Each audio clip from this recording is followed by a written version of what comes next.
Yağmur yağar dışarıda, içim soğumaz.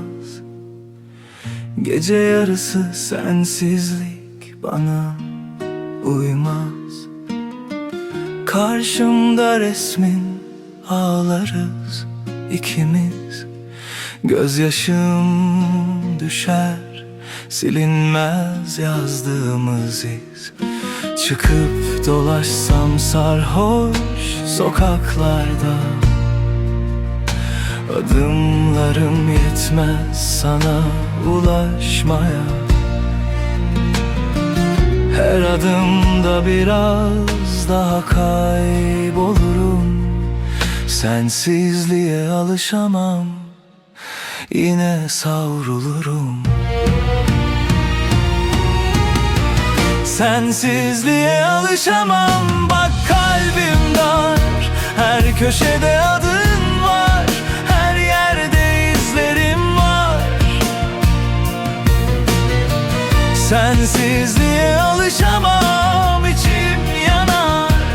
Geceleri susmam ki adını sayar sayar. Boş bir bardak, masada iki tabak. Bir tarafım senli, öbür tarafım yaprak. Rüzgar eser, perdeler seni arar. Duvarlarda gölgen, odam sana dar. Çıkıp anlatsam yabancı yüzlere, dilimin ucunda düşer adın yine.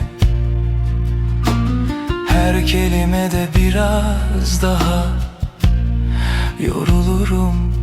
Sensizliğe alışamam, senden kopamam. Sensizliğe alışamam, bak kalbim dar. Her köşede adın var, her yerde izlerim var. Sensizliğe alışamam, içim yanar. Geceleri susmam ki adını sayar sayar. Sensizliğe alışamam, bunu anla. Dönmesen de beklerim umutla, inatla.